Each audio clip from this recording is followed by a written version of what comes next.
Assalamualaikum warahmatullahi wabarakatuh, sahabat Nakoy. Apa kabar semua? Hari Minggu ini saya sedang berada di kediaman Profesor Dr. Rusmin Tumanggor MA di Pondok Petir, Depok ya Prof ya. Depok. Dan sebuah kebahagiaan buat saya dan keluarga karena saya mengajak istri saya, juga ada anak kembar saya dan juga Zelia. Dan buat Anda yang baru mengenal sahabat-sahabat saya di Hong Kong, di Qatar, di Cina dan juga di Hong Kong, beliau adalah guru besar dari UIN Jakarta dan telah banyak meneliti banyak sekali, bahkan saya dapat buku beliau tentang disertasi ya Prof ya waktu itu ya. Dan beliau juga adalah ketua alumni angkatan ke 21 Days 16 apa 15? 21 Days to be Transhuman. Nah, buat Anda yang sudah ikut 21 Days to be Transhuman dan ditunjuk jadi ketua kelas atau kepala angkatan, ketua angkatan bersama dengan Prof. Rusmin Tumanggor. Nah, kesempatan kali ini kita mau ngobrol-ngobrol santai, menggali tentang, menginspirasi teman-teman sahabat Nakoy di channel YouTube ini tentang 1 Minute Awareness ya. Prof, kita mungkin santai ya Prof ya. Mungkin mau ingin tanya, ada nih pertanyaan ke saya bahwa apakah yang dialami oleh Prof. Rusmin ini jadi profesor ini kemudian karena keluarga latar belakangnya memang dunia pendidikan semua, orang tua, atau memang ya Prof. Rusmin punya keadaan yang menekan yang justru membuat Prof. Rusmin menemukan istilah Nako Center 1 Minute Awareness. Jadi ada yang nanya apakah memang sulit seperti Nakoy atau memang hidupnya memang kebalikannya Nakoy, dari kecil memang mapan. Ini ada yang ingin tahu nih latar belakang Prof. Rusmin ya, yang kita bisa dengarkan sama-sama ya. Silakan Prof. Assalamualaikum warahmatullahi wabarakatuh. Waalaikumsalam warahmatullahi wabarakatuh. Salam sejahtera untuk kita semua. Salam untuk kita semua peserta dan yang akan berpartisipasi ke depan dalam kegiatan-kegiatan 21 Days to be Transhuman yang dikembangkan, digagas dengan sempurna oleh trainer kita, master trainer kita di 21 Days to be Human, to be Transhumans oleh Bapak Nakoy Nanang Kosim Yusuf Center Indonesia. Nah, seiring dengan pertanyaan tadi, sungguhnya bagi saya itu sangat menarik. Nah, dan terima kasih untuk mempertanyakan itu. Dulu saya waktu kecil masih kelas 2 kalau nggak salah, kelas 2 SD itu ibu saya mengajak ayah saya, katanya mari kita usahakan membeli sebidang tanah untuk anak kita nanti Rusmin, kalau dia nanti nikah supaya ada tanahnya gitu waktu itu. Nah, ibu saya ini wajar saja karena saya dengan satu keluarga itu kami ada 8 orang. Tapi dalam perjalanan hidup karena takdir Allah 6 orang meninggal, tinggal 2.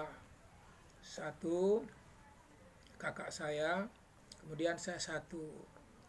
Nah, mungkin karena ibu saya sayang pada saya, dia minta kepada ayah saya, kita beli tanah untuk Rusmin nanti kalau dia nikah supaya ada tanahnya. Tapi ayah saya waktu itu menjawab, apakah jawabannya ini karena pandai atau karena memang alasan untuk tidak melakukan, atau karena memang sesungguhnya dia tidak punya dana untuk itu. Jawabannya begini, alah itu nanti Rusmin itu kalau pandai dia tidak perlu diurus. Kalimat itulah yang saya hafal mulai dari kelas 2 Ini SD ya? SD. SD ya? SD. Kalau Rusmin itu pandai, tidak perlu kita urus. Jadi berarti saya harus pandai. Itulah yang terngiang di harapan saya, dan kalaupun boleh disebut beban pikiran saya. Ya, jadi gitu sahabat Iya. Nakoy. Terima kasih Prof. Jadi itu yang kemudian sahabat-sahabat Nakoy disebut sebagai 1 minute awareness. 1 menit, walaupun ucapannya biasa, tapi ketika masuk ke dalam hati yang tersadarkan, itu bisa menjadi motivasi yang kuat, bahkan terasa masih segar kayak kemarin gitu. Walaupun itu terjadi mungkin sudah puluhan tahun buat Prof Rusmin, tapi kata-kata itu menjadi sebuah nurani ya, nur cahaya yang menghidupkan selalu semangat, optimisme, kemudian ya langkah-langkah, sehingga ketika ada tekanan pun beliau yakin bahwa kata-kata kalau dia pandai dia pasti ya sukses sendiri itu ibaratnya. Dan betul ya, ketika beliau kemudian kuliah dan kemudian menjadi seperti hari ini guru besar, ya akhirnya ya rezeki juga mengikutinya ya Prof ya. Amin. Prof, saya ingin tanya nih Prof, ini di sini tuh berapa keluarga Prof? Jadi ada banyak ponakan atau? Di rumah ini, nah mungkin cara menjawabnya saya agak berbelit. Ya, silakan Prof. Dulu waktu tahun 79 saya sesudah S1 dapat sekolah penelitian di UI. Namanya PLPIIS, Pusat Latihan Penelitian Ilmu-Ilmu Sosial. Guru besar saya waktu itu, tenaga ahli kami namanya Profesor Hans-Dieter Ivers dari Bielefeld University. Nah, waktu itu direkturnya Profesor Dr. Mulyanto Sumardi. Nah, ketika habis tahun 79, saya kembali ke Aceh karena saya dosen di IAIN Araniri Aceh. Araniri ya. Kemudian awal tahun 80 Ya, awal tahun 80 itu Profesor Hans Dieter Ivers itu datang ke rumah tempat saya tinggal di Aceh. Nah, satu kebanggaan bagi saya. Kemudian anak saya waktu itu masih satu, namanya Edward Mualim Tumanggor. Lalu dia tanya, Pak Rusmin, Saudara Rusmin, bidangnya apa? Saya bilang, selama ini Prof, saya mengajar kesehatan jiwa, kesehatan mental hygiene. Nah, lalu saya mau ambil sesungguhnya di lingkungan di perguruan tinggi di Indonesia. Tapi sayangnya saya dosen di lingkungan di lingkungan Departemen Agama tidak dibuka untuk itu. Yang ada kabarnya di UI. Tapi saya karena dasarnya pedagogi, saya kepingin mengambil psikologi klinik. Tapi saya tidak diizinkan untuk itu, walaupun menurut salah seorang dosennya waktu itu, Profesor Saparina Sadli, Yes, ilmu Anda udah lumayan untuk itu. Tapi sayang karena kami sudah sepakat untuk psikologi klinik hanya dari yang S1 psikologi. Jadi itu Prof. Kalau begitu Anda bersama saya ke Jerman. Kalau kata yang dari ini Pak Profesor Hans-Dieter Ivers. hmm. Tapi saya bilang, Prof, saya bahasa Jerman saya nol. Tidak apa. 6 bulan saya titip Anda di Goethe Institute di Matraman. Sudah 6 bulan, pandai tidak pandai kita ke Jerman. Nanti akan pandai sendiri, kata beliau. Nah, terus saya hubungi ayah saya waktu itu masih hidup. Berarti itu di Aceh ya? Di Aceh. Hubungi ayah saya, dia bilang, Pak, saya dapat tawaran untuk studi S2 psikologi di Jerman. Cocok dengan saya, kesehatan mental. Lalu ayah saya bilang, sangat lempang dia berbicara, kalau kamu ke Jerman, kamu sendiri yang pandai. Tapi anak-anak famili saya tidak akan dia injak sekolah tinggi. Itu saja kalimatnya waktu itu. Jadi saya menafsirkan, kalau begitu saya punya beban. anak-anak famili bapak saya, ibu saya, tentu jadi beban saya. Tapi tentu karena saya sudah nikah, tentu juga anak-anak famili istri saya. Iya. Nah, kemudian kami musyawarah dengan istri waktu itu.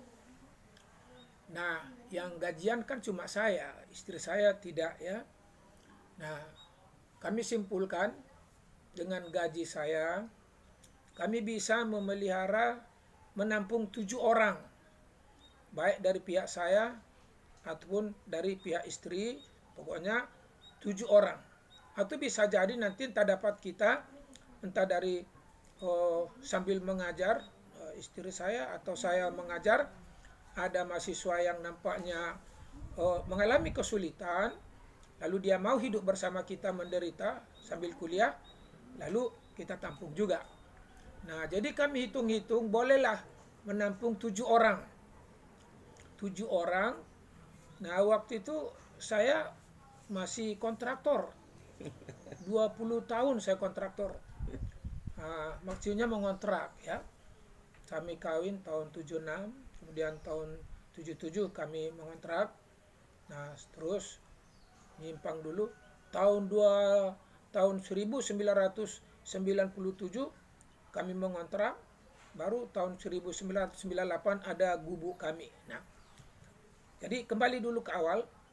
Jadi semenjak itu dapatlah kami kumpul dengan catatan saudara yang diambil itu yang ayah dan ibunya miskin. Kalau kaya, jangan, biar dia nikmati kekayaan ayahnya sambil dia studi atau sambil dia sekolah. Jadi yang miskin, dapatlah anak yang yatim piatu atau yang yatim atau masih ada dua-dua tapi memang miskin. Itulah yang kita tampung 7 orang di rumah kita. Dengan catatan ayah dan ibunya anggap anak ini mati, dengan pandangan bahwa kalau nanti sebentar-sebentar saya kangen, saya rindu, datang dia utang-utang di kampung untuk datang ke kami di rumah di Banda Aceh waktu itu ya. Nanti pulangnya nggak ada lagi uangnya, sedangkan kami sendiri pun masih kontraktor. Nah, jadi oleh karena itu jangan jadi beban. Itu aja, anggap mati. Nanti kalau selamat dia jepit ijazahnya kembali ke orang tuanya, gitu. Nah, bisa kami ambil 7 orang dengan catatan. Jangan berpikir dulu punya rumah sendiri. Jangan berpikir punya mobil. Kemudian jangan dulu dipaksakan naik haji. Diniatkan boleh. Nah, jadi gitu. Yang 3 inilah waktu itu kami batasi, anak-anak ini tinggal di rumah 7 orang. Berarti ya anak 1 ya? Anak 1. Jadi 7 ini periodik. Kan ada yang tampil SD. Kalau SD berarti dia kelas 1, nanti 6 tahun. SMP 3 tahun atau Sanawiyah 3 tahun, berarti 9 tahun. Aliyah 3 tahun, berarti 12 tahun atau SMA, terserah, atau SMK. Kemudian perguruan tinggi, sekitar 5 atau 6 tahun, berarti 18 tahun. Setelah 18 tahun, dia nanti tamat, ganti lagi. Nah, begitu. Tapi ada juga kita ambil dari SMA. Ada juga kita ambil bahkan dari perguruan tinggi awal. Nah, jadi tidak pas waktunya bersama. Tapi begitu tamat, kalau mau bersama kita sambil cari kerja silakan. Nah, dengan catatan jangan kalian harapkan saya menotakan kalian untuk dapat kerja. Mengapa? Nanti kalau kalian entah jadi pegawai satu tempat, saya punya relasi, saya notakan karena segan pada saya, diterima kalian. Padahal masih ada anak lain yang lebih cerdas, yang lebih patut diterima. Jadi dosa saya seumur hidup. Itulah saya tekankan sehingga sampai sekarang anak-anak habis kuliah, habis studi, tidak ada yang saya rekomendasikan, cari masing-masing. Kira-kira gitu. Mantap kan? Jadi kalau kita diskusi tentang Narco Center, apa yang tadi Prof. Rusmin action ambil, memang beliau menemukan lagi 1 minute awareness ketika akhirnya memberikan kata-kata yang dahsyat ya. Artinya kalau beliau ke Jerman hanya untuk beliau, tapi kalau beliau tidak di Jerman, artinya di negeri ini, ya manfaatnya membantu keluarga. Jadi bisa dibayangkan bagaimana keluarga besar dari Prof. Rusmin yang beliau pun kontraktor, dia juga memberikan tempat yang layak kepada 7 keluarganya, termasuk di sini Prof, di Pondok Petir ini. Termasuk di Pondok Petir. Nah, sesudah di Pondok Petir itu istri saya mengajar di SMK Muhammadiyah. Nanti dia lihat, apalagi di Muhammadiyah itu kan Oh, di Pamulang. lumayan di Ciputat, lumayan lumayan kajian sosialnya di situ. Setiap nanti bulan atau setiap kelihatan anak-anak umumnya banyak, bukan umumnya ya, banyak yang tidak sanggup bayar SPP. Nah, kalau sudah sangat kritis, nah istri saya karena dia guru BIMPEN, bimbingan konseling, dia datang ke rumahnya, kemudian diskusi kami di rumah, si Anu ini nampaknya tidak sanggup bayar SPP udah 2 tahun. Bagaimana kalau diizinkan oleh orang tuanya tinggal bersama kita? Nah, boleh kalau begitu. Nah, lalu dihubungi orang tuanya, bapak dan ibunya. Nah, itu kadang-kadang ada anak Betawi dan yang lain-lain. Nah, kemudian tinggal bersama kita. Nah, jadi nanti tetap bersama kita. Nah, sudah tamat dia kembali ke orang tuanya. Gitu. Masya Allah. Jadi teman-teman luar biasa ya. Ya kan kita semua sahabat Nakhoy paham bahwa ada 3 amal yang memang tidak akan putus ketika kita wafat. Nah, dari ilmu yang manfaat, anak soleh, amal jariyah. Beliau Prof. Rusmin ini sepertinya 3-tiganya punya ya. Tinggal kita doakan sehat di dunia dan akhirat. Amin. Allahumma amin. Prof, jadi itu ya teman-teman yang tadi bertanya, jangan tunda seperti buku 21 Days to be Transhuman, jangan tunda sedekah, jangan tunda menolong, jangan tunda berbagi kebaikan, lakukan saja dengan kemampuan terbatas, kemampuan Anda, karena kalau nunda-nunda nanti banyak alasan. Ya betul ya Prof ya. Iya. Nah, ini yang ingin kita gali lebih lanjut adalah ya ketika teman-teman ini juga COVID ini kita bersilaturahim teman-teman, dan juga mempraktikkan 21 Days to be Transhuman, 21 hari istiqomah menjadi manusia di atas rata-rata ya. Ini juga menjadi kekuatan penting buat teman-teman terus istiqomah. Apa yang Prof mungkin sarankan teman-teman agar terus ya mempraktikkan kekuatan istiqomah 21 hari ini Prof. Sekarang kita sudah angkatan 19 Prof. Jadi besok nih hari Kamis angkatan 20, dan terus akan ada setiap minggu hari Kamis itu Prof. Buat calon-calon peserta yang mungkin baru mendengar, baru melihat di channel YouTube ini ya, kita sama-sama dengarkan ya. Kemarin Prof. Rusmin sudah membedah ini ada 21 tema nih, 21 tema yang kemudian dalam buku 21 Days to be Transhuman. Nah, gimana Prof? Coba Prof. Nah, menurut saya sesudah saya baca ini ya, 21 Days to be Transhuman, yaitu 21 hari untuk manusia yang di atas rata-rata. Di atas rata-rata itu bisa dikatakan high average, atau ada yang pokoknya talentanya yang tinggi, intelijensianya yang tinggi, kemudian juga kemampuan keterampilannya yang tinggi, daya nalarnya yang tinggi ya. Nah, menurut saya sebuah ilmu yang sudah kita miliki dasarnya itu kita lanjutkan, sebab memori kita hanya akan ingat jika kita terus mengulang-ulang. Kalau kebetulan saya Muslim, itu sesungguhnya bukan Islam saja.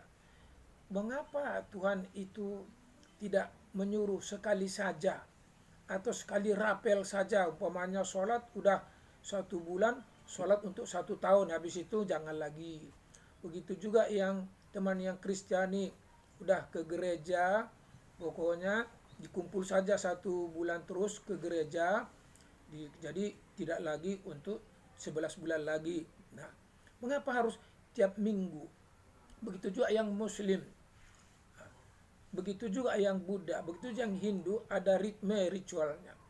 Karena memori kita yang diciptakan Allah ini itu mudah sekali luntur ingatannya, simpanan memori kita tentang suatu. Kalau habis kita kerjakan hari ini, sudah itu lama tidak kita kerjakan lagi. Mudah sekali contohnya. Kalau ada dokter-dokter menjadi peneliti, jarang mereka mau berpraktek lagi karena takut tidak ingat lagi tidak ingat lagi model, tidak ingat lagi gejala-gejala penyakit, kemudian patologinya, kemudian terapi yang cocok untuk diberikan di situ, baik dalam bentuk tablet maupun dalam bentuk suntikan ataupun mau dalam bentuk-bentuk keilmuan lainnya. Jadi begitu juga apalagi anggota DPR. Nah, umumnya mereka kalau sudah anggota DPR tidak praktek lagi. Mengapa? Di samping kesibukan di situ itu menyebabkan memorinya sudah banyak lupa terhadap bahan-bahan yang ada dia pelajari dulu. Mungkin tidak hilang ya, tapi terlalu masuk ke dalam alam bawah sadar. Begitu menghadapi pasien harus dia buka balik kamus. Terlalu lama untuk buka kamus untuk itu. Nah, jadi oleh karena itu seterusnya kalau ada kesempatan yang tidak ada masalah darurat, yaitu kalau ada dibuka peluang-peluang training itu, ikutilah, terus diikuti. Menyadarkan kita kembali mana yang sudah kita lakukan 21 hari ini. Dan kemudian habis itu apa hasilnya. Bikin agenda baru untuk 21 hari berikutnya. Insya Allah secara teologi, setiap yang kita kerjakan yang baik-baik, Tuhan itu tidak akan lupa menurunkan rezeki kita melalui gerakan hukum vibrasi alam yang dia lakukan untuk kita. Begitu juga untuk resonansi, insya Allah nanti ada saja jalan untuk mendapatkan sesuatu. Ada pengalaman saya yang paling menarik dulu itu. Saya mau meneliti disertasi di Barus, tapi masih miskin sekali saya tentang Barus itu. Kemudian sambil mendoa kepada Allah, besok pagi ada seorang mahasiswa, karena saya sekolah di UI, S2 di UI, S3 di UI, datang mahasiswa, Pak, pembimbing saya menyuruh menemui Bapak. Saya menulis disertasi, Pak, tesis tentang apa? Pokoknya Barus, tapi saya disuruh ketemu Bapak. Nah, saya bilang saya tidak bisa menjelaskan Barus karena saya kepingin ada dulu buku yang buku bahasan ahli tentang Barus. Umpamanya kalau Anda mau mengaji apa? Islam, Pak. Nah, saya kepingin juga ada buku tentang Barus itu. Saya punya, Pak. Tentang apa itu? Awal masuknya Islam di Indonesia di Barus oleh Dada Meraksa. Nah, saya kepingin buku itu. Saya katakan, nanti saya kirim, saya ambil dulu, Pak. Saya kasih sama Bapak besok.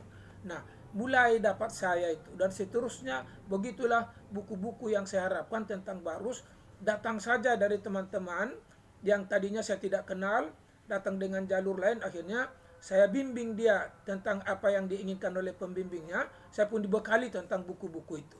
Gitu kira-kira. Ya, jadi teman-teman, kalau tadi kembali ke penelitinya Prof. Rusmin, memang itu sesuai dengan seven awareness of thinking ya, yang mengatakan bahwa di mana pikiran tertuju, di situ energi akan mengalir. Sepertinya beliau memikirkan penelitiannya dan Allah mudahkan dengan menghadirkan orang-orang yang bahkan baru berjumpa ya Prof. Iya. Tapi dimudahkan.